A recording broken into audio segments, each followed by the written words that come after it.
भाजपचे माजी खासदार किरीट सोमय्या यांचा शिवसेना उद्धव बाळासाहेब ठाकरे पक्षातील अनेक नेत्यांशी गेल्या 4 वर्षात टोकाचा संघर्ष संपूर्ण महाराष्ट्रानं बघितला।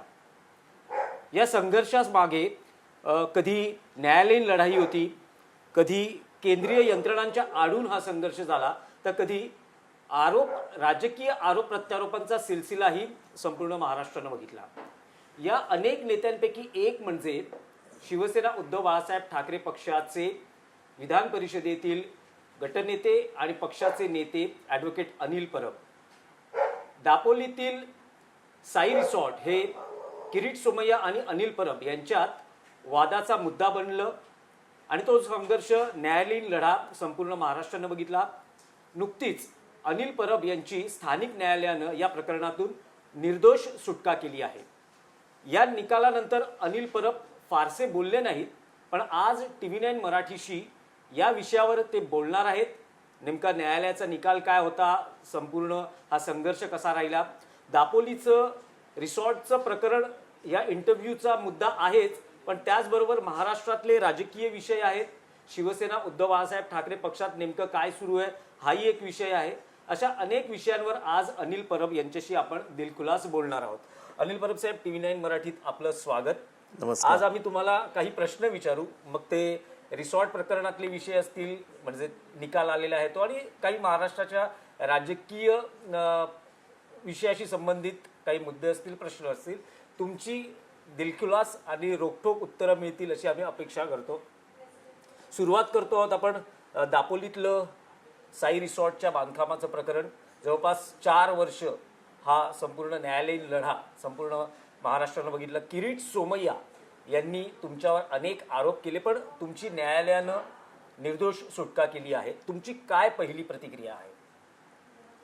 पहिली प्रतिक्रिया हीच आहे की मी पहिल्या दिवशी, ज्या दिवशी माझ्यावरती आरोप झाले, आपल्याला आठवत असेल, मी मंत्री असताना माझ्यावर ज्यावेळेला पहिल्यांदा वाजेने आरोप केले, त्याच दिवशी मी शिवसेना प्रमुख बाळासाहेब ठाकरे आणि माझ्या 2 मुलींची शपथ घेऊन मीडियाच्या समोर सांगितलं होतं की मी कुठलंही चुकीचं काम केलेलं नाही। मी कुठलंही चुकीचं काम केलेलं नसल्यामुळे मी कुठल्याही एजन्सीच्या समोर जायला तयार आहे। कोणीही माझी चौकशी करावी आणि माझ्यावरचे आरोप सिद्ध करून दाखवावे। मला असं वाटतं की मी माझ्या दिलेल्या शब्दाप्रमाणे प्रत्येक एजन्सीच्या समोर गेलो, अगदी नेटाने। मला माहीत होतं की मी काही चुकीचं केलं नाही म्हणून। या सगळ्या गोष्टींची मी, त्यांनी जी काय मला प्रश्न विचारले, जे काय माझ्यावर आरोप केले, त्या सगळ्याला मी सामोरा गेलो। मी न्यायालयीन लढाईला सामोरा गेलो आणि शेवटी न्यायालयीन लढाईत हे सिद्ध झालं की मी ह्याच्यात निर्दोष आहे। साई रिसॉर्टच्या बाबतीत मी पहिल्या दिवसापासून सांगत होतो की हे रिसॉर्ट माझं नाही। हे रिसॉर्ट माझे मित्र, माझे कौटुंबिक संबंध असलेले सदानंद कदम यांचं आहे आणि त्यांनी ते बांधलं आहे। ही जमीन मी त्यांच्या सांगण्यावरनं विकत घेतली। आमच्यात असा व्यवहार होता की सुरुवातीला त्यांनी सांगितलं, माझी थोडी पैशाची अडचण आहे, तुम्ही ही जमीन घ्या आणि नंतर ज्या वेळेला मी बँकेचं लोन वगैरे करीन तेव्हा मी घेईन। याच्यामध्ये कुठलाही चोरीचा व्यवहार, लपून व्यवहार नव्हता। मी माझ्या अधिकृत खात्यातनं पैसे दिले होते। त्याचे सगळे सोर्सेस माझ्या धंद्यातल्या उत्पन्नाचे होते आणि शेवटी कोर्टाने हे ग्राह्य धरलं की जमीन ही अनिल परब जरी यांच्या नावावर असली तरी जमिनीवरचं बांधकाम हे सदानंद कदम यांनी केलेलं आहे। त्यामुळे माझ्यावर जे आरोप होते, स्टॅम्प ड्युटी न भरल्याचे, बेकायदेशीर बांधकाम केल्याचे, हे सगळे आरोप कोर्टाने माझ्या बाबतीत फेटाळून लावले। राहिला प्रश्न किरीट सोमय्या। किरीट सोमय्या हा त्यावेळेला भारतीय जनता पक्षाचा दलाल, बडवा म्हणून काम करत होता। मला माहीत होतं की तो काय करू शकणार नाही, तो एक खोटं करतोय। पण त्यावेळेला त्याच्यावरती जबाबदारी दिली होती. पुन्हा माझ्यावरती आरोप करून सरकार बदनाम करायचं. त्यावेळेला उद्धव ठाकरेंच्या नेतृत्वाखाली सरकार होतं आणि ते सरकार बदनाम करण्याचं कारस्थान होतं हे आम्हाला दिसत होतं. त्यामुळे लढणं हाच त्याच्यावरचा पर्याय होता. आम्ही लढलो आणि जिंकलो. नाही, पण परब साहेब, मी बाकी विषयावर येतो, पण त्याआधी न्यायालयानं जो तुम्हाला निर्दोष सुटका करण्याचा आदेश किंवा जो निर्णय दिला, त्यातले 3 ठळक मुद्दे तुम्ही अगदी आम्हाला संक्षिप्त स्वरूपात सांगा. माझ्यावर 3 आरोप होते. हां. एक आरोप होता की मी स्टॅम्प ड्युटी भरली नाही. जमीन माझ्या नावावर असताना मी फक्त जमिनीची स्टॅम्प ड्युटी भरली, बांधकामाची भरली नाही. ते न्यायालयाने निर्दोष ठरवलं की जमीन तुमची आहे परंतु बांधकाम सदानंद कदम यांचं आहे. हे कायदेशीर पुराव्यावरनं सिद्ध झालं. त्याच्यामुळे तो आरोप उडाला माझ्यावरती. माझ्यावर दुसरा आरोप होता की जो NA-साठीचा जो अर्ज केला होता विभास साठे यांनी, त्यांनी असं किरीट सोमय्यांनी धमकी दिल्यामुळे असं म्हटलं होतं की ही सही माझी नाही. त्यामुळे माझ्यावरती फॉर्जरीचा आरोप होता. परंतु विभास साठेंनी कोर्टात येऊन सांगितलं की ही सही मीच केलेली आहे. त्याच्यामुळे तो आरोप उडाला. आणि तिसरा आरोप माझ्यावर हा होता की मी माझ्या पदाचा गैरवापर करून सगळ्या अधिकाऱ्यांना भ्रष्टाचाराच्या माध्यमातून मी ह्या रिसॉर्टच्या परवानग्या किंवा या रिसॉर्टच्या बाबतीमध्ये जे काय उपलब्धता करून द्यायची होती ती केली. परंतु 28 साक्षीदार याच्यात आले. या 28 साक्षीदारामध्ये एकही साक्षीदार हे सिद्ध करू शकला नाही की जे माझ्यावरचे 3 आरोप आहेत याच्यामध्ये काही सत्यता आहे. मला क्लीन चिट दिलेली नाही. मी निर्दोष सुटलोय. माणूस क्लीन चिट असणं, क्लीन चिट सरकार देतं आणि न्यायालय निर्दोष सोडतं. न्यायालय निर्दोष सुटले म्हणजे सरकार केस उभी करू शकली नाही म्हणून नाही. त्यांनी केस उभी करण्याचा पूर्ण प्रयत्न केला. परंतु माझ्यावरती जे आरोप केले होते ते आरोप सिद्ध करण्यासाठी त्यांच्याकडे कुठला पुरावाच नव्हता, जे मी सुरुवातीपासून सांगत होतो. आणि ते न करू शकल्यामुळे न्यायालयाने माझी निर्दोष सुटका केली. नाही, पण परब साहेब, या सगळ्या 4 वर्षात जेव्हा हे सगळं प्रकरण सुरू होतं, महाराष्ट्राने बघितलं किरीट सोमय्या घरातून बाहेर पडायचे. आधी ते आरोप करायचे, घरातून बाहेर पडायचे, निघताना त्यांच्या हातात एक प्रतिकात्मक हातोडा असायचा आणि तुमचं साई रिसॉर्ट हे तुटणार. बघा, आजही साई रिसॉर्ट आहे तिथेच आहे. साई रिसॉर्ट तुटलेलं नाही. किरीट सोमय्या हा नौटंकीबाज आहे. हा जो हातोडा कोर्ट मारतं ना, तो कोर्टाने हातोडा तिथे टेबलवरती नाही मारला, तो किरीट सोमय्याच्या डोक्यावर मारला. आणि एक प्रकारची ही समज आहे की अशा प्रकारचे खोटे कारनामे बाहेर मीडियाच्या समोर नौटंकी चालत असेल, परंतु न्यायालयात चालत नाही. न्यायालयात कागद चालतो, न्यायालयात पुरावा चालतो, न्यायालयात कायदा चालतो. ही नौटंकी चालत नाही. त्याच्यामुळे न्यायालयामध्ये देखील एक हातोडा असतो. किरीट सोमय्याचा हातोडा थर्माकोलचा होता, न्यायालयाचा खरोखरचा होता. जो न्यायालयाचा हातोडा किरीट सोमय्याच्या डोक्यावरती आपटलाय.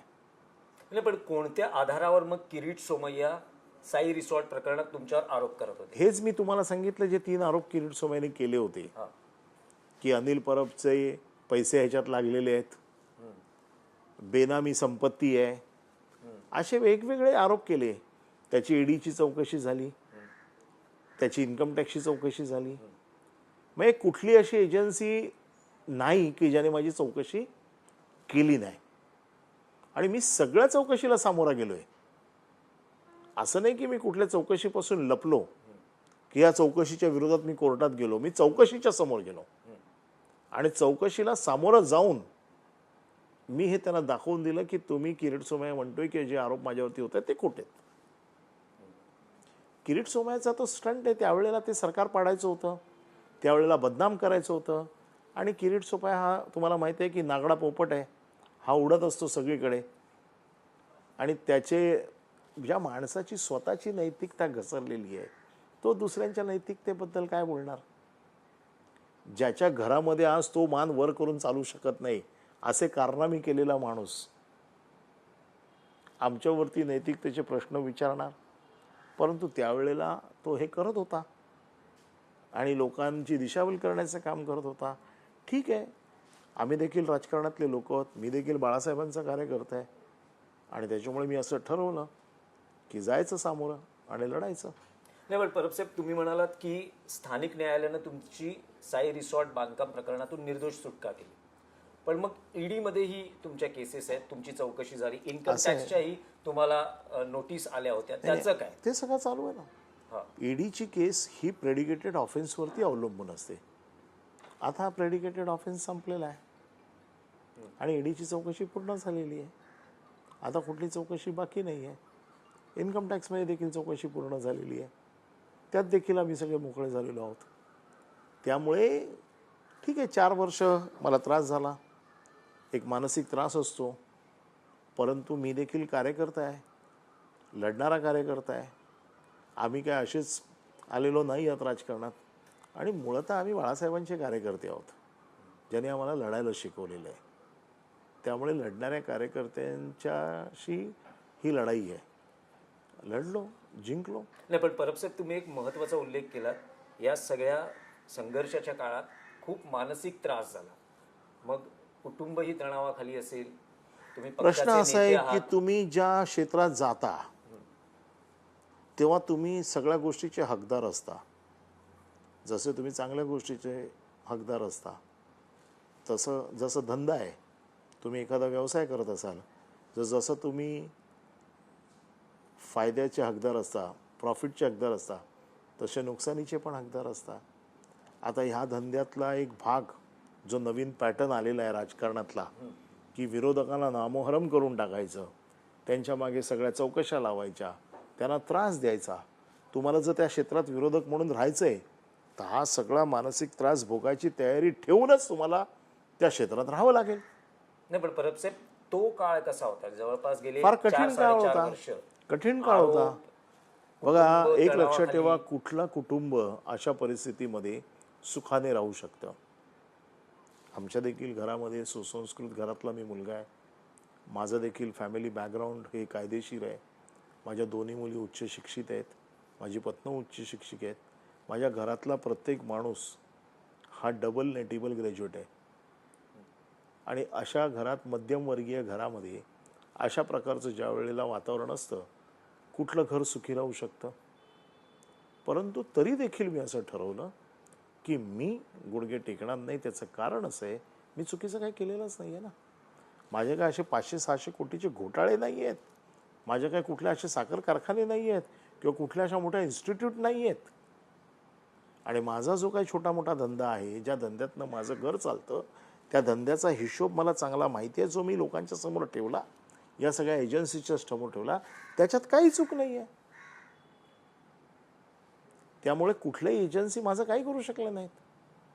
ठीक आहे, मानसिक त्रास होतो, तुमच्या घरावरती रेड होतात. तुमच्या काय मिळालं आमच्या घरामध्ये रेडमध्ये? आमच्या घरात अशी काही गडगंज संपत्ती लपवलेली नाही आहे. आम्ही देखील एका छोट्याशा चाळीतनं मोठे झालेले कार्यकर्ते आहोत. ईश्वराच्या कृपेने, बाळासाहेबांच्या आशीर्वादाने, आईवडिलांच्या आशीर्वादाने चांगला व्यवसाय केला आणि चांगल्या घरात राहतो. परंतु आम्ही कोणती लूटमार करून राहत नाही आहे. त्यामुळे घाबरण्याचं काही कारण नाही आहे. नाही, पण परब साहेब, तुम्ही उद्धव ठाकरे यांच्या सरकारमध्ये मंत्री होतात, तुम्ही उद्धव ठाकरेंचे निकटवर्तीय आहात आणि सरकार ज्या पद्धतीने चालवावं लागतं, आघाडीचं सरकार असेल, युतीचं सरकार असेल, उद्धव ठाकरे यांना सरकार चालवण्याचा किंवा विधिमंडळ राजकारणाचा अनुभव नव्हता. त्यामुळे उद्धव ठाकरे यांचे अत्यंत महत्त्वाचे आणि विश्वासू तुम्ही सहकारी होतात. ह्याच सगळ्या गोष्टी तुम्हाला नडल्या किंवा तुम्हाला अडचणीत आणण्यासाठी कारणीभूत ठरल्या असं असं आहे वाटतं? की त्या सरकारला अडचणीत आणायचं तर त्याचे मंत्री अडचणीत आणले पाहिजेत. आम्ही तर मातोश्रीचे पाईक आहोत.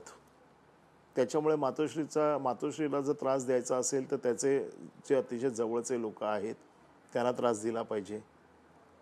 आणि हाच एकमेव उद्देश होता की बदनामी करणं सरकारची. मी महाराष्ट्राचा मंत्री होतो, कदाचित मी मंत्री नसलो असतो तर त्यांनी काही केलं पण नसतं. कारण असे काय आमचे घोटाळे नाहीच आहेत की ज्याच्या आधारावरती ईडी, इन्कम टॅक्स, CBI आम्हाला प्रश्न विचारेल. आम्ही लॉकअपची माणसं आहे आंदोलनातल्या. छोटे मोठे गुन्हे आमच्यावरती होतात, रस्ता रोकोचे, घेरावचे, आंदोलनाचे. याच्या पुढे काय आमची मजल नाही आहे. आम्ही काय हार्डकोर गुन्हेगार नाही आहे. परंतु ईडी, CBI, इन्कम टॅक्स हे सगळं आम्हाला बघावं लागेल. असं आम्हाला कधी स्वप्नात वाटलं नव्हतं. परंतु भारतीय जनता पक्षाच्या आशीर्वादाने आम्हाला हे सगळं बघायला मिळालं, अभ्यास करायला मिळाला त्याचा. परब साहेब, असं म्हटलं जातं की अनेक जण जे शिवसेनेतून, मूळ शिवसेनेतून, जेव्हा ती उद्धव ठाकरेंच्या नेतृत्वाखाली होती आणि मग सगळं एकूण जे काही घडलं, अनेकांवर दबाव टाकण्यात आला, अनेकांना ऑफर्स देण्यात आल्या की तुम्ही या, तुमच्या सगळ्या केसेस नील होतील, किंवा तुम्ही नाही आलात तर तुम्हालाही अशी शिवसेना हा उद्धव एक ठाकरेंची प्रकारचा साथ सोडण्याची काही ऑफर होती. हा एक प्रकारचा दबाव असतो, प्रत्यक्ष अप्रत्यक्ष. शेवटी बाळासाहेबांनी काय शिकवले? निष्ठा. आता काही लोकांच्या मनात नसताना देखील काही लोकांना शेवटी प्रत्येकाला विचार, बरेच लोक असा विचार करतात, कुटुंबाचा विचार करतात, आता ह्या वयात आपण काय करू शकतो याचा विचार करतात. आपल्याला माहिती आहे की राजकीय पक्षाच्या कार्यकर्त्याला आमदार होईपर्यंत किंवा त्याच्या पुढचे टप्पे गाठण्यापर्यंत 50 वर्ष तुमची जातात. 50 वर्षाच्या नंतर जेलवारी, अशा प्रकारचा तणाव हा प्रत्येक कार्यकर्ता झेलेलच असं नाही आहे. जो झेलतो तो टिकतो, जो झेलत नाही तो कदाचित सरेंडर होतो. नाही, पण किरीट सोमय्या यांना तुमच्या विरोधात भारतीय जनता पक्षानं हत्यार म्हणून त्यांचा वापर केला. हे मी नाही सांगत, किरीट सोमय्यानेच सांगितलंय. आपल्याला आठवत असेल, किरीट सोमय्याने कित्येक इंटरव्ह्यूमध्ये सांगितलंय, मी काहीच करत नाही, मला ज्यावेळेला पक्ष सांगतो तेव्हाच मी करतो. हे मी नाही बोलत आहे, हे किरीट सोमय्या स्वतःच बोलतोय. पण तेच किरीट सोमय्या आज जेव्हा सगळं सत्तांतर झालं, अनेक महाराष्ट्रात घडामोडी घडल्या, आज किरीट सोमय्या हे त्याला कळायला पाहिजे. त्याला यूज अँड थ्रो करून फेकून दिलंय, त्याला कळायला पाहिजे. आम्हाला कळून काय फायदा आहे? आज किरीट सोमय्या कुठे आहेत? किरीट सोमय्याचे ज्यावेळेला कपडे उतरले गेले तेव्हा एकही भारतीय जनता पक्षाचा कार्यकर्ता त्याच्या अंगावरती कपडे चढवायला गेला नाही. उलट त्याचे काढलेले कपडे फार चवीने सगळ्यांनी बघितले आणि त्याच्यावर चर्चा केली. त्याच्यामुळे प्रत्येक कार्यकर्त्याने हा विचार करायला पाहिजे आणि त्याने विचार करायला पाहिजे की माझा पक्ष मला जे काम सांगतोय तो खरोखर माझ्या वाईट काळामध्ये उभा राहील की नाही, हे तोच सांगतोय. आम्हाला बोलायची गरजच नाही. इतक्या संघर्षानंतर जेव्हा न्यायालय तुमची निर्दोष सुटका करतं, तुम्ही काही फार मोठा गाजावाजा केला नाही, कारण हा निकाल खरं तर तुमच्या बाजूने लागला, तुम्हाला निर्दोष सोडलं. पण जी प्रतिक्रिया यायला हवी वाईट होती, तुम्ही गोष्टीचा गाजावाजा काय करायचा? नाही, तुमच्या बाजूने तर चांगली गोष्ट झाली. नाही, माझ्या बाजूने क्लेशदायक गोष्ट होती. तुम्ही निर्दोष मी ज्या आरोपांच्या छायेखाली होतो हे दूर झालं, पण ते दूर करण्यासाठी मला किती कष्ट लागले. 4 वर्ष गेली माझ्या आयुष्यातली, महत्वाची वर्ष गेली, बदनामी झाली माझी. ही काय आनंदाची गोष्ट नाही आहे की तुमची निर्दोष सुटका झाली. तुमच्यावर झालेले आरोप आहे, मानसिक त्रास होतो, एक क्लेशदायक गोष्ट असते ही. ह्या काय सेलिब्रेट करण्यासारख्या गोष्टी नव्हत्या. पण मला एक गोष्टीचा नक्की आनंद आहे, जे मी पहिल्या दिवशी बाळासाहेबांची शपथ घेऊन बोललो होतो ते मी सिद्ध करून दाखवलं. पण या सगळ्या कालखंडात आता निर्णय आल्यानंतर किरीट सोमय्या आणि तुमच्यात अनेक आरोप प्रत्यारोप झाले, भाजपच्या अनेक नेत्यांनीही तुमच्यावर आरोप केले, आरोप प्रत्यारोपांचा सिलसिला बघितला. खास करून तुम्ही किरीट सोमय्या यांना या निकालानंतर या इंटरव्ह्यूच्या माध्यमातून काय सांगू इच्छिता? मी काही सांगू इच्छित नाही. त्याला कळलेलं आहे, त्याचे स्वतःचे इंटरव्ह्यू जे आहेत ते बघतोय की भारतीय जनता पक्षाने त्याचा यूज अँड थ्रो कसा केला ते त्याला कळलेलं आहे. आता ह्याच्यानंतर तरी त्याला समज आली पाहिजे असं माझं मत आहे. त्याला काय सांगायचं? नागडा पोपट आहे तो. नागडा पोपटाला काय सांगायचं? आणि मी सांगून तो ऐकणार आहे का? त्यामुळे मी त्याला काही सल्ला देत नाही. मी फक्त एवढंच सांगतो की आम्ही देखील शिवसैनिक आहोत, बाळासाहेबांचेच कार्यकर्ते आहोत. हा एक विषय होता. तुमचा आवडता विषय आहे की विधिमंडळातलं राजकारण. आम्ही अनेकदा बघतो की विधिमंडळात तुम्ही मंत्री होतात तेव्हाही ज्या पद्धतीने सरकार चालत होतं, विरोधी पक्षात भाजप होती आणि अनेकदा अडचणीत आणण्याचा प्रयत्न झाला, तेव्हाही तुम्ही तुमच्या पद्धतीने, कारण तुम्ही स्वतः पेशाने वकील आहात, त्यामुळे तुम्ही ते सगळं व्यवस्थित हँडल करत होतात. आता विरोधी पक्षात जेव्हा विधान परिषदेत आम्ही तुमची कामगिरी बघतो, तर तुम्ही सरकारला अडचणीत आणत असता अनेक आयुध, अनेक मुद्दे तुम्ही मांडता. अनिल परब यांना विधान परिषदेत विरोधी पक्षनेता ही जबाबदारी सांभाळण्यास आवडेल का? कारण एकूण सध्याची जी सिच्युएशन आहे, मला शिवसेना पक्षाने आत्तापर्यंत जी जी जबाबदारी दिलेली आहे ती मी आवडीने आणि मनापासून पार पाडलेली आहे. मी कुठली जबाबदारी मला द्या आणि ती मी पार करीन असं कधी सांगत नाही. मला उद्या पक्षाने कुठलीही जबाबदारी दिली, कुठलीही, तरी देखील मी ती आवडीनेच पार पडेन. विरोधी पक्ष नेता मी असलो किंवा नसलो तरी विरोधी आमदार तर मी नक्कीच आहे. आणि मला इतक्या वर्षाच्या अनुभवानंतर कुठलं आयुध कसं वापरायचं, कुठे वापरायचं, कधी सरकारला अडचणीत आणायचं, या गोष्टीची आता चांगली जाण आहे. मला असं काय कुठलं पद मिळालं म्हणून मी असं काम करू शकतो किंवा पद मिळालं नाही तर मी काम करू शकत नाही. तुम्ही बघताय विरोधी पक्षाचा आमदार म्हणून माझी कामगिरी तर सगळे बघतात आणि मला जिथे जिथे शक्य आहे तिथे तिथे मी सरकारला अडचणीत आणतच असतो. विरोधी पक्षनेत्याचं कामच हे आहे की सरकारच्या चुकीच्या धोरणांवरती बोट ठेवणं, त्यांना चुकीच्या ठिकाणी अडवणं, हे विरोधी पक्षनेत्याचं काम आहे. ते मी जरी विरोधी पक्षनेता नसलो तरी मी ते सतत करत असतो. नाही पण परब साहेब, आज महाराष्ट्राच्या विधिमंडळात आणि महाराष्ट्राच्या राजकारणात परिस्थिती अशी आहे की राज्याला दोन्ही सभागृहात विरोधी पक्षनेता नाही.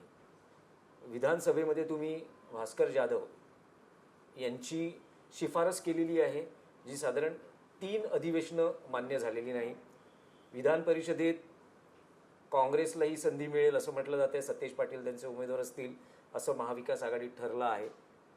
तर अशा वेळेस विधान परिषदेमध्ये आत्ता जी सिच्युएशन आहे की दोन्ही पक्षाचे समसमान खासदार आहेत, असं अनेकदा म्हटलं जातं की विधान परिषदेसाठी समजा जर देवेंद्र फडणवीस यांच्या हातात अधिकार असतील, ते नेहमी सांगतात की हा अधिकार हा विधानसभा अध्यक्ष आणि विधान परिषद सभापतींचा आहे. समजा जर चॉईस देवेंद्र फडणवीसांची असेल तर विधान परिषदेमध्ये ते अनिल परब असतील आणि विधानसभेमध्ये विजय वडेट्टीवार असतील. अंबादास दानवे यांच्या निरोप समारंभाच्या भाषणातही देवेंद्र फडणवीसांनी तुम्हाला कॉम्प्लिमेंट देताना तुम्ही तयारी करा असं सांगितलेलं. तर कदाचित हे देवेंद्र फडणवीसांच्या हातात असेल तर विधान परिषदेचं कदाचित ते विरोधी मी होऊ नये म्हणून राजकीय डाव पण असेल. असं आहे बघा, सत्ताधारी पक्षाने हे ठरवायचं का की विरोधी पक्षनेता कोण असेल? विरोधी पक्षनेता हा संख्येच्या बळावरती केला जातो. विरोधी पक्षाचे आमदार कोणाचे किती आहेत त्याच्यावर केला जातो. आता समसमान आहे वरच्या हाऊसमध्ये, त्यात सभापतींना निर्णय घ्यायचा आहे. सभापती इज अ राईट अथॉरिटी की याच्या बाबतीतला निर्णय घ्यायचा आहे. कदाचित सभापती त्यांच्या पक्षाला विचारतील, काय करतील तो त्यांचा प्रश्न आहे. पण शेवटी करायचं की नाही हे अध्यक्ष आणि सभापतींच्या हातात आहे. परंतु आता सध्याच्या परिस्थितीत सरकार हे संख्याबळाच्या मस्तीत आहे. म्हणजे थोडक्यात सत्तेचा माज जो असतो की आमचं कोण काय वाकडंच करू शकत नाही, आम्हाला कोण काय विचारूच शकत नाही. याच्या पूर्वी नाही का कमी संख्याबळ असताना माझ्या माहितीप्रमाणे मी जी काय माहिती गोळा करतो किंवा जी काय घेतो त्याच्यात असा कुठलाही नियम नाही की तुम्हाला किमान 1/10 तुम्हाला पाहिजेत संख्याबळ तर तुम्हाला विरोधी पक्षनेता करता येतो. असं कुठलंही आयुध नाही किंवा कुठलाही नियम नाही की ज्याच्या आधारावरती विरोधी पक्ष, या सभागृहाने 2 सदस्य असताना देखील विरोधी पक्षनेता बघितलेला आहे, 5 सदस्य असताना देखील विरोधी पक्षनेता बघितलेला आहे. त्याच्यामुळे तो सरकारच्या म्हणजे सभापतींच्या हातातला निर्णय आहे. परंतु सध्याची एकंदर सरकारची मानसिकता जी काय आम्ही बघतोय ती अशी आहे की आम्हाला लोक काही झालं तरी मत देत आहेत. कशाला कोणाला विचारायचं, कशाला कोणाचं ऐकायचं? त्याच्यामुळे विरोधी पक्षाचं ऐकलं नाही तर काय होऊ शकतं? लोक तर पैशाला बळी पडत आहेत, लोक मतं देत आहेत, लोकांची मतं विकत घेतली जाऊ शकत आहेत. आम्ही वेगवेगळ्या गडबडी करून सरकारमध्ये येऊ शकतो, हा त्यांना अति विश्वास आता निर्माण झालेला आहे. त्यामुळे कुठलेही निर्णय हल्ली आपण बघतो सभागृहात मंत्री येऊन खोटी आश्वासनं देतात, ती आश्वासनं पूर्ण करत नाहीत. मंत्र्यांचा अभ्यास नसतो, सभागृह बंद करावं लागतं, परंतु थोडक्यात निर्लज्ज झालेत आणि सत्तेचा माज आहे. परब साहेब, एक आहे की महाविकास आघाडीत असं ठरलंय की विधानसभेचं विरोधी पक्ष नेतेपद शिवसेना उद्धव बाळासाहेब ठाकरे पक्षाला आणि परिषदेचं काँग्रेसला. पण आता गेली 3 आपण अधिवेशनं बघितली तर यावर काही म्हणजे विरोधी पक्षनेता नेमण्यावर काही निर्णय होत नाहीये. अशा वेळेस महाविकास आघाडीमध्ये असा काही एक प्रयोग होऊ शकतो का की समजा जर हे बदल आणि विधान परिषदेचं विरोधी पक्षनेतेपद जे आधी शिवसेना उद्धव बाळासाहेब ठाकरे पक्षाकडे होतं ते आता पुन्हा त्यांच्याकडे येईल आणि विधानसभेचं काँग्रेसकडे जाईल, जे पूर्वी त्यांच्याकडे होतं, असा काही एक प्रयोग करून विरोधी पक्षनेतेपद मिळू शकतं का? नाही. याचा काही प्रयत्न होऊ शकतो? प्रश्न असा आहे, प्रयोग करायचा की नाही करायचा हे वरिष्ठांच्या हातात आहे. मला नियम माहिती आहेत. प्रयोग करायचे की नाही करायचे हे वरिष्ठ ठरवतील आणि महाविकास आघाडीतले वरिष्ठ नेते ते ठरवतात. आता ते काय ठरवतील, जे ठरलेलं आहे ते मागच्या वेळेला असंच आहे की खालचं सभागृहाचा विरोधी पक्ष नेता शिवसेनेचा असेल कारण त्यांची मेजॉरिटी जास्त असेल. आमच्याकडे वरती काँग्रेसची मेजॉरिटी जास्त होती म्हणून त्यांनी पत्र दिलेलं आहे. त्याच्यामुळे आत्ताची परिस्थिती तुम्ही विचाराल तर तशीच आहे. आता ह्याच्या पुढे काय होणार हे मी आत्ता सांगू शकत नाही. नाही, पण आज परिस्थिती विधान परिषदेत अशी आहे आता की 6 इक्वल काँग्रेस आणि 6 आता ही इक्वलवर आली शिवसेना उद्धव आहे. बाळासाहेब ठाकरे. आता ह्याचा तर निर्णय अशा वेळेस संधी याचा निर्णय मिळू शकते का? याचा निर्णय आता सभापती घेतील. आता निर्णय सभापतींकडे गेला. आता सभापतींना ठरवायचं आहे की कोणाचा करायचा. पण समजा विधानसभेमध्ये जर तुमचा विरोधी पक्षनेता होत नसेल तर अशा वेळेस नाही, विधान परिषदेमध्ये होत नसेल म्हणजे काय, का होत नाही याचं कारण तर कळलं पाहिजे की का होत नाही. कारण आम्हाला जे पत्र दिलेलं आहे सचिवालयाकडनं त्याच्यात कुठली अशी संख्याबळाची अट नाही आहे. त्याच्यामुळे का होत नाही हे तर कळलं पाहिजे. नाही, पण आज विधान परिषदेमध्ये काँग्रेस आणि शिवसेना उद्धव बाळासाहेब ठाकरे पक्षाचे समसमान आमदार संख्याबळ आहे. अशा परिस्थितीत शिवसेना उद्धव बाळासाहेब ठाकरे पक्षाला संधी आहे विरोधी पक्ष नेतेपद विधान परिषदेत बघा, असं आहे की शेवटी पक्ष काय निर्णय घेतो, महाविकास आघाडी काय निर्णय घेते यावरती सगळं अवलंबून आहे. ही कुठेही चर्चा अजूनही नाही. प्रश्न असा आहे की पहिला खालच्या हाऊसचा पण निर्णय झाला पाहिजे. दोन्ही निर्णय एकत्र झाले पाहिजेत. त्याच्यामध्ये महाविकास आघाडीच्या नेत्यांनी ठरवायला पाहिजे याच्या बाबतीत काय निर्णय करायचा तो. आणि तो निर्णय अजूनही अधिवेशनाला वेळ आहे. अधिवेशनाच्या अगोदर कदाचित याच्या बाबतीमध्ये महाविकास आघाडीची चर्चा होऊन त्याच्यामध्ये निर्णय होईल. आता विषय पुढचा आहे की मुंबई महापालिका निवडणुकांचं जे राजकारण नुकत्याच पार पडलेल्या आहेत निवडणुका. शिवसेनेची जवळपास 25 वर्षाची सत्ता तिथून पाय उतारावा लागलेला आहे आणि भाजपचं आता शासन मुंबई महापालिकेत आहे. तर अशा वेळेस आता शिवसेनेसाठी विरोधी पक्ष म्हणून सगळ्यात मोठी जबाबदारी तुम्ही किंवा आव्हान म्हणून काय पाहता? बघा, मुंबई आणि शिवसेना एक समीकरण होतं. 25 वर्ष मुंबई महानगरपालिका शिवसेनेने सांभाळली. परत परत लोकांनी महानगरपालिका शिवसेनेकडे दिली. ह्या वेळेला मुंबई महानगरपालिकेचे निकाल आम्ही यशापर्यंत जरी पोचू शकलो नाही तरी देखील निराशाजनक तर कामगिरी आमची नक्कीच नाही आहे. भारतीय जनता पक्ष 82वरनं 89ला पोचली म्हणजे त्यांनी काही फार काही मोठा यशाचा पल्ला गाठला असं नाही आहे. परंतु आमचा पक्ष फुटल्यामुळे, आमच्या पक्षात फूट पाडल्यामुळे शिवसेनेला आज 29 नगरसेवक हे आज शिंदेच्याकडनं निवडून आले, जे पूर्वीचे शिवसेनेचे होते. हे जरी आम्ही एकत्र एकसंध पक्ष असला असता तर आम्ही जिंकलो असतो, काय सांगायची वेगळी गरज नाही आहे. परंतु भारतीय जनता पक्षाचं जे राजकारण आहे, फोडा जोडा तोडा ही नीती वापरली. प्रचंड पैशाचा पूर जो मी इतके वर्ष मुंबई महानगरपालिका बघतो कधीही नव्हता आला. प्रचंड पैशाचं वाटप झालं. वेगवेगळ्या सगळ्या योजना, वेगवेगळ्या म्हणजे योजना म्हणजे कुठल्या, निवडणूक जिंकण्यासाठी ज्या वापरल्या जातात. युडीचे पैसे प्रत्येक वॉर्डात जो फुटलेल्या नगरसेवकाला 5-5 कोटी रुपये. आज मला मुंबई महानगरपालिका चांगली माहिती आहे. एका वॉर्डाला 5 कोटी रुपये हे आमिष देऊन त्याला दिले गेले. त्याच्यामुळे असे लोक फोडले आणि अशा प्रकारे सत्तेचा गैरवापर करून ही शिवसेना निवडणूक हरलेली नाही आहे.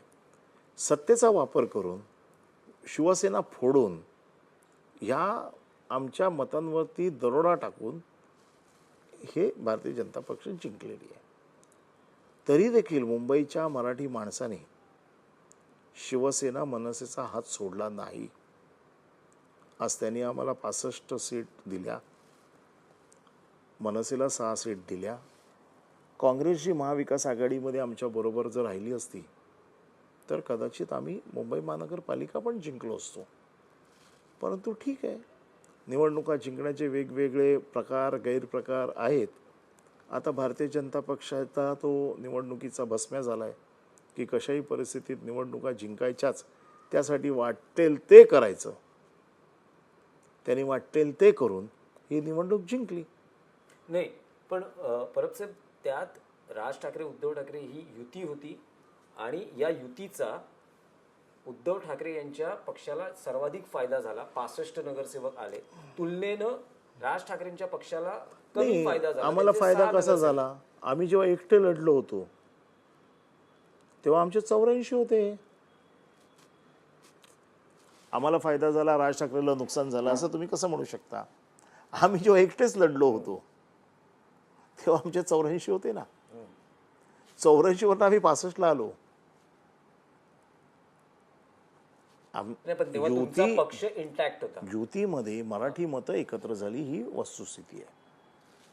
दुर्दैवाने राज ठाकरेंच्या पक्षाला जेवढं यश मिळायला पाहिजे होतं तेवढं त्यांना मिळालं नाही. त्याची कारणं ते लोक पण अभ्यास करत असतील, आम्ही पण बघितलेली आहे. पण शिवसेनेचे नगरसेवक हे गेले 25 वर्ष या विभागात काम करत आहेत. शिवसेना या विभागामध्ये पसरलेली आहे. नगरसेवक वर्षानुवर्ष तिकडे लोकांना माहिती आहेत की हे नगरसेवक आहेत. मनसेचे ह्यावेळेला 6 नगरसेवक आले, मागच्या वेळेला 7 आले. त्याच्यामुळे मनसेचा एकदाच आकडा 29 होता जो 2012च्या वेळेला होता. परंतु शिवसेनेचा सलग 75, 85, 105 असे शिवसेनेचे आकडे होते. शिवसेना कमी झाली आहे. युतीमध्ये मराठी माणसांनी 2 भाऊ एकत्र यावेत ही इच्छा व्यक्त केली. 2 भाऊ एकत्र आले आणि मराठी माणसांनी प्रामाणिकपणे या दोन्ही भावांना मतं टाकली. आता मतं टाकली म्हणजे निवडणूक जिंकलो असं होत नाही. निवडणुकीला वेगवेगळी गणितं असतात. मतांचं विभाजन असतं, सामाजिक पॅटर्न असतो. आता तुम्ही बघा, उपनगरामध्ये पूर्ण कॉस्मोपॉलिटन एरिया आहेत. आता तिकडे परप्रांतीयांची मतं मराठी मतापेक्षा जास्त असतील आणि सगळे परप्रांतीय जर एकत्र झाले आणि ते जर मराठी मतांपेक्षा जास्त झाले तर तो वोट त्यांच्याचकडे जाणार आहे.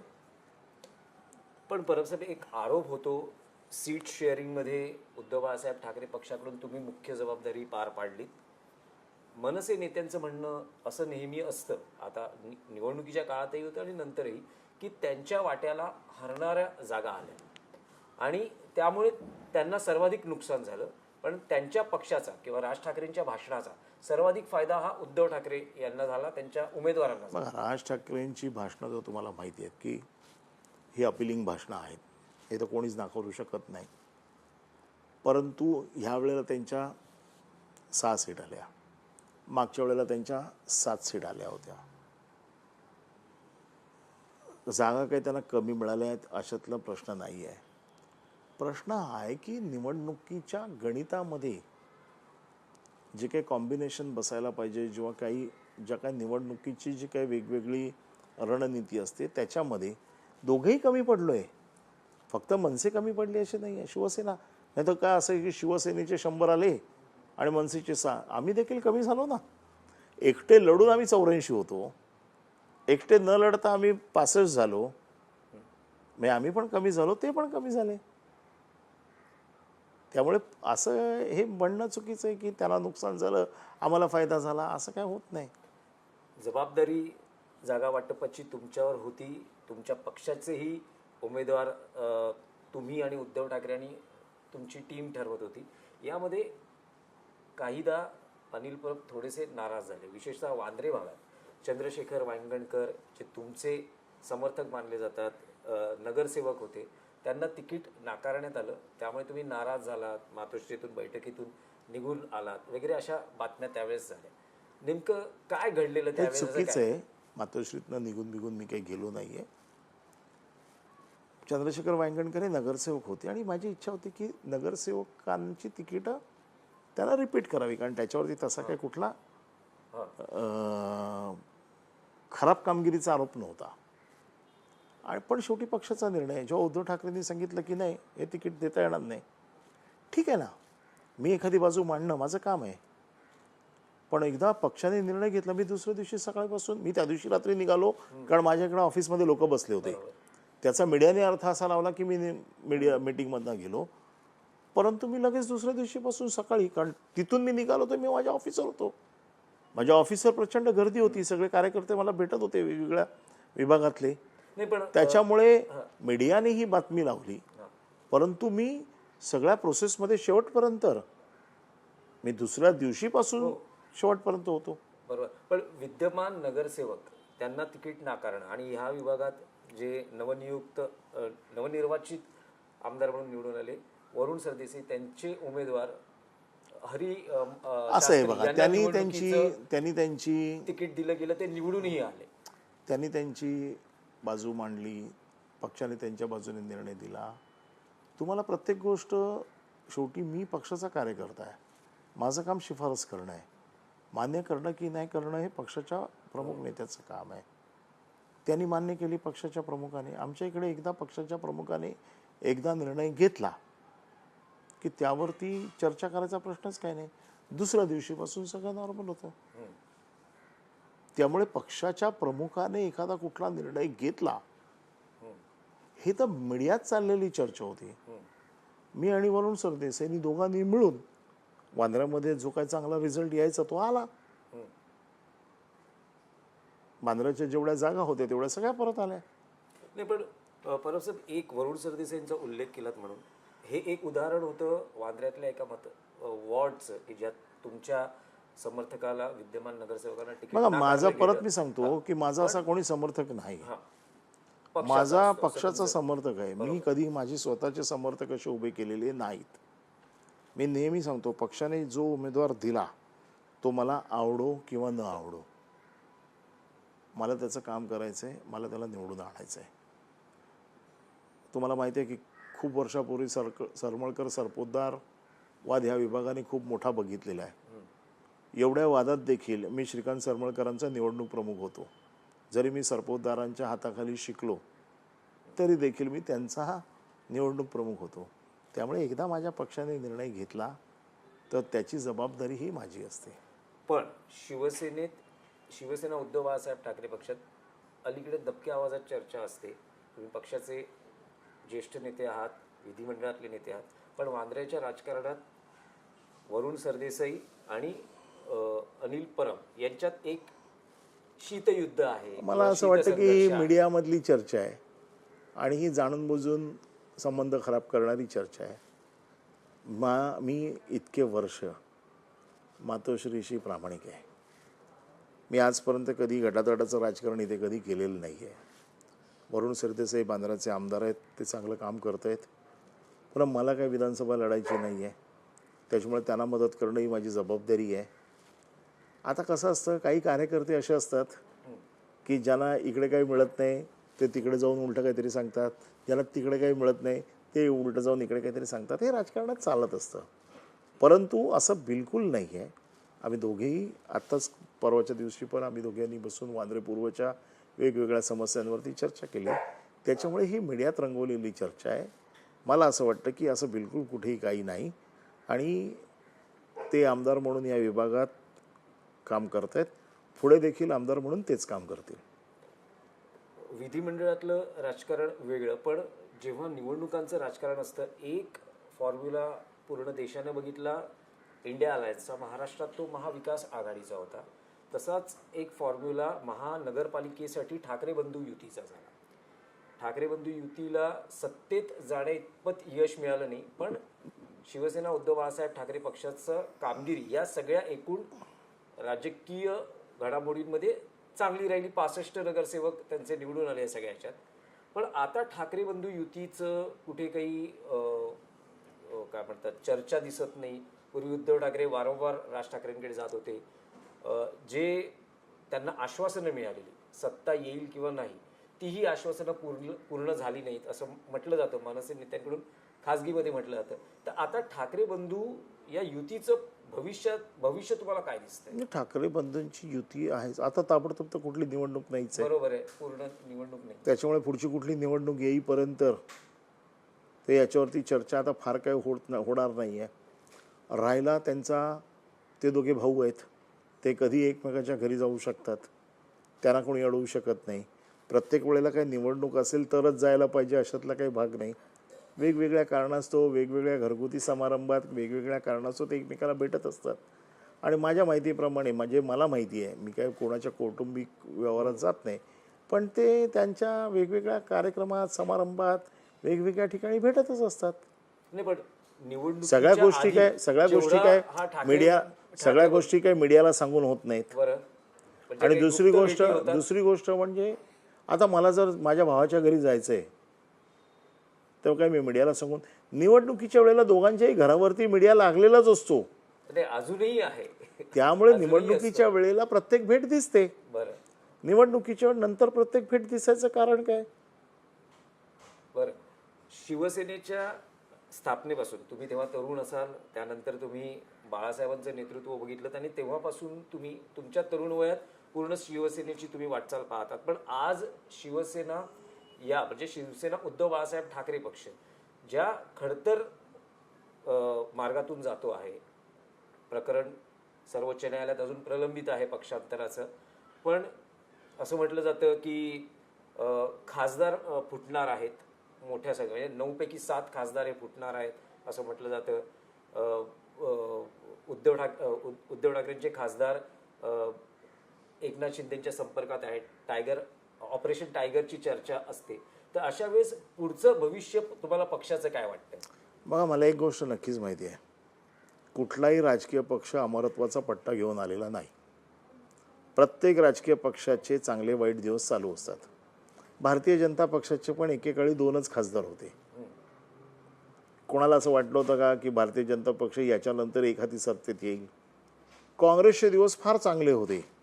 कधी कोणाला असं वाटलं होतं का काँग्रेस हरेल? हा राजकीय पक्षाचा चढ उतार चालू असतो. कालच 15 वर्ष सत्ता असलेली ममता बॅनर्जींना सत्ता सोडावी लागली. त्यामुळे सत्ता येणं, सत्ता जाणं हा खेळ चालू असतो. आणि सत्तेवरती पक्ष नसतो.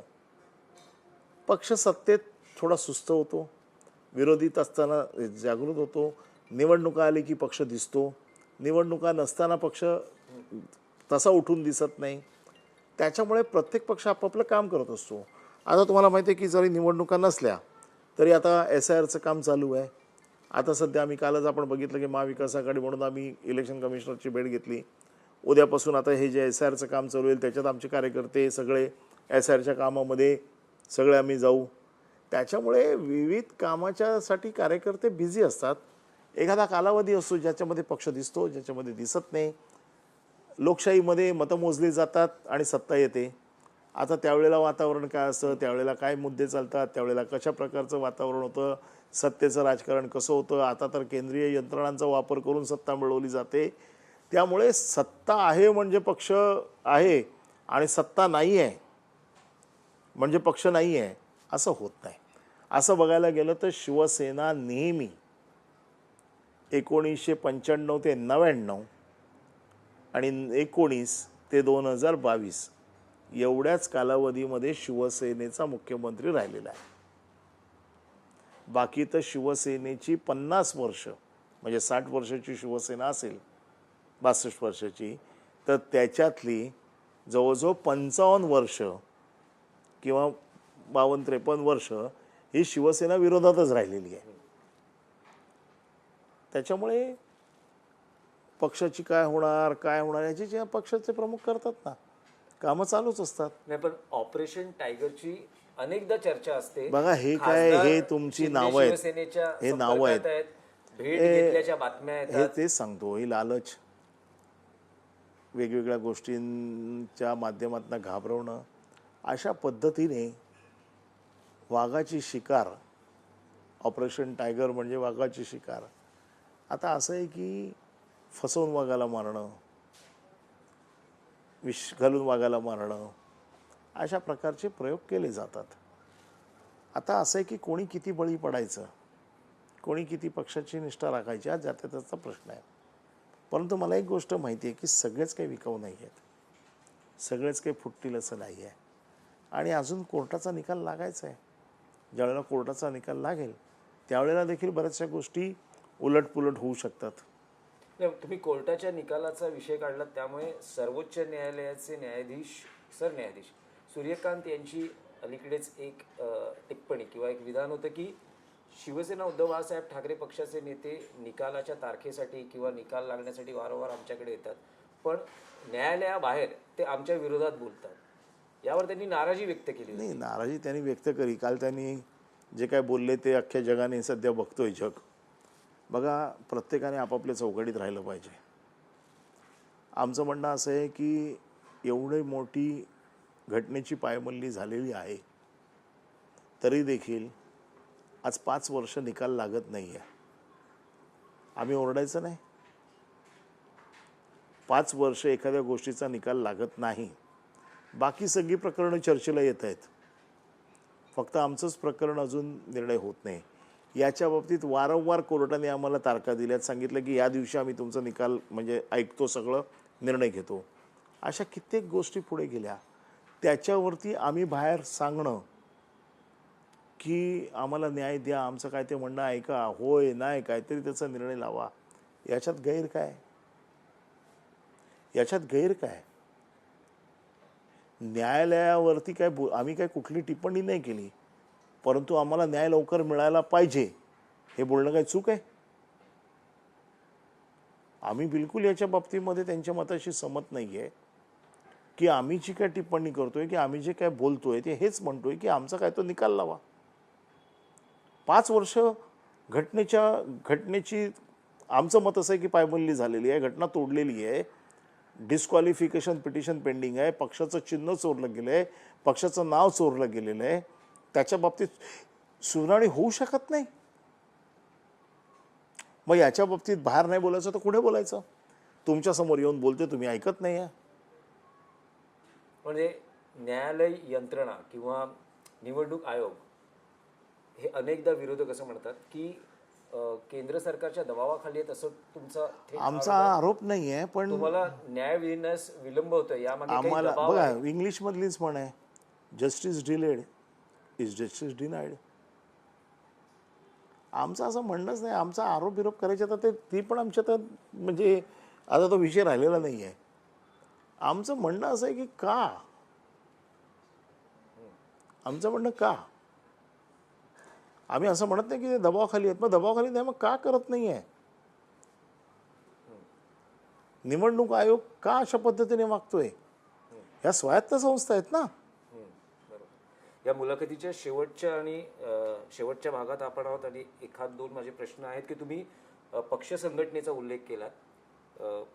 लवकरच आता शिवसेनेचा वर्धापन दिन आहे, तर असं म्हटलं जातं आहे की काही वेगळा विचार केला जातो आहे आणि पक्षात आदित्य ठाकरे यांच्याकडे काही नवी जबाबदारी येऊ शकते. काही राष्ट्रीय कार्यकारिणीची घोषणा होईल आणि आदित्य ठाकरे हे उद्धव ठाकरे यांच्या खाली म्हणजे त्यांच्या खालचं शिवसेना पक्षप्रमुख पदानंतर एक कार्याध्यक्ष पद हे पुन्हा तयार केलं जाईल आणि आदित्य ठाकरे यांच्याकडे ही जबाबदारी सोपवली जाईल. आणि समजा जर आदित्य ठाकरे यांनी जर नकार दिला तर सोशल मीडियात अशी चर्चा आहे की अनिल परब यांच्याकडे कार्याध्यक्ष पद येऊ शकतं. यापैकी काय होऊ शकतं असं तुम्हाला वाटतं? सोशल मीडियात काय चर्चा आहे मला माहीत नाही, परंतु मी काही एवढा मोठा कार्यकर्ता नाही. मी पक्षाचा एक सामान्य कार्यकर्ता आहे. आदित्य ठाकरे आमचे नेते आहेत, ठाकरे आहेत.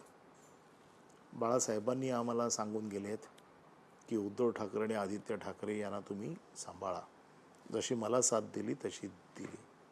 याच्यामुळे बाळासाहेबच हे अधोरेखित करून गेलेत आणि आम्ही बाळासाहेबांचं ऐकणारे लोक आहोत. त्यामुळे आदित्य ठाकरेंकडे ही जबाबदारी आली, आम्हाला अतिशय आनंद होईल आणि त्यांच्या नेतृत्वाखाली देखील आम्ही काम करू. जी साथ आम्ही बाळासाहेबांना दिली, जी साथ आम्ही उद्धव साहेबांना दिली, तीच साथ आम्ही आदित्य ठाकरेंना देखील देऊ. राहिला प्रश्न ते कसं करायचं, कधी करायचं, याचा निर्णय हा पक्षाचे प्रमुख लोक घेतात, ते घेतील. परंतु आम्ही बाळासाहेबांचं ऐकणारे लोक आहेत आणि आदित्य ठाकरे यांच्यावरती बाळासाहेबांनी त्यांच्या डोक्यावरती हात ठेवलेला आहे. पण एक प्रश्न जर तर मध्ये आहे. तुम्ही असं म्हणाल की जर तरच्या प्रश्नाला उत्तर नसतं तरी राजकारणात जर तर असं कधी म्हणत नाहीत.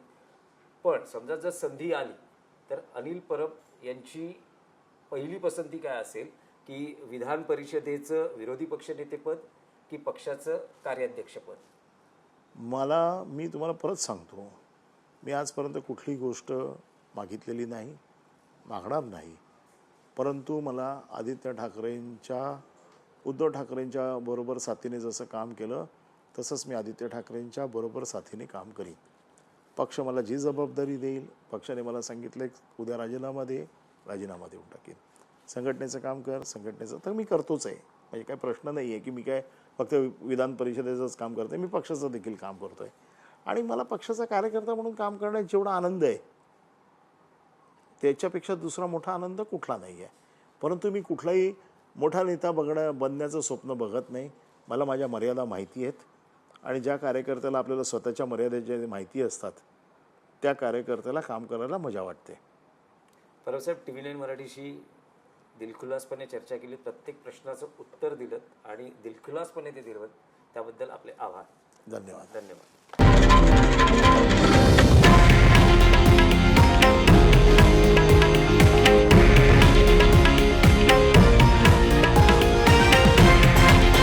हे आहे देशातील नंबर 1 न्यूज नेटवर्क आणि आपण पाहत आहात TV9 मराठी, एकमेव.